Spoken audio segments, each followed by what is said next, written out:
26/11 હુમલાના 5 વર્ષ થયા હોવા છતાં દેશનો એક પણ નાગરિક આ તસવીરને હજુ ભૂલ્યો નથી. યાદ કરી રહ્યો છે તે શહીદોને, તે માસૂમ લોકોને જે આતંકી ગોળીઓનો ભોગ બન્યા હતા. ત્યારે મુંબઈ હુમલામાં માર્યા ગયેલા બેકસૂર લોકો તથા શહીદોને શ્રદ્ધાંજલિ આપવામાં આવશે. મુંબઈ પોલીસ દ્વારા જીમખાનાની ચોપાટી પર 26/11ના શહીદોના સ્મારક સમારોહનું આયોજન કરવામાં આવ્યું.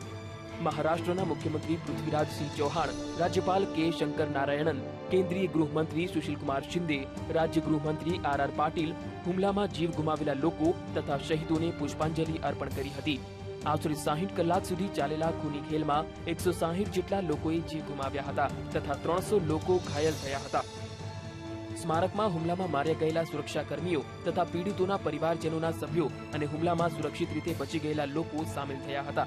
Chhatrapati Shivaji terminus, Taj Mahal palace, ટ્રાઇડન્ટ hotel, લિયોપોલ્ડ cafe અને નરીમાન હાઉસમાં સ્મૃતિ સમારોહનું આયોજન કરવામાં આવ્યું હતું.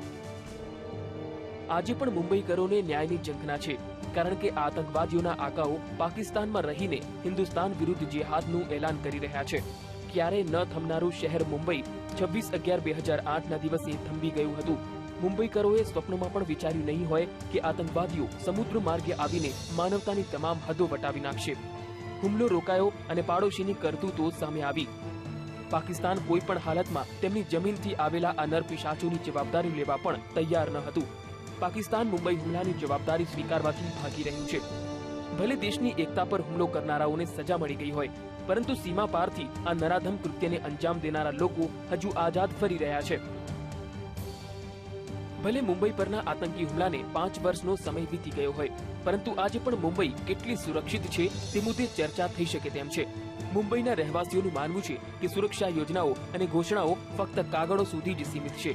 અત્યાર સુધી મુંબઈની સુરક્ષા માટે કોઈ કડક પગલાં લેવામાં નથી આવ્યા. એવું કહેવાઈ રહ્યું છે કે મુંબઈ કોઈ પણ આતંકવાદી હુમલાનો જવાબ આપવા તૈયાર છે, પરંતુ સામાન્ય નાગરિક સરકારની આ વાત સાથે સહમત નથી.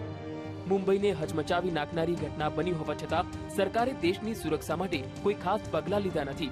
આપણી માનસિકતા છે કે કોઈ પણ ઘટના બની હોય આપણે તેને થોડા સમયમાં ભૂલી જઈએ છીએ. તે વાત કદાચ અમુક કારણોમાં હકારાત્મક હોઈ શકે, પરંતુ જ્યારે સુરક્ષાની વાત આવે ત્યારે 26/11ની ઘટનાને ભૂલી જવાની જરૂર નથી. સરકાર તો ભૂલી ચૂકી છે, પણ નાગરિકોએ સરકારનો કાન આંબળીને તેમને યાદ અપાવવાની જરૂર છે કે પૂરતી સુરક્ષાના અભાવથી જ નરાધમો દરિયાઈ માર્ગે ભારતમાં ઘૂસી આવ્યા હતા અને ભારતની આર્થિક રાજધાનીને હાથીના હાથી કરી નાખી હતી. VTV bureau.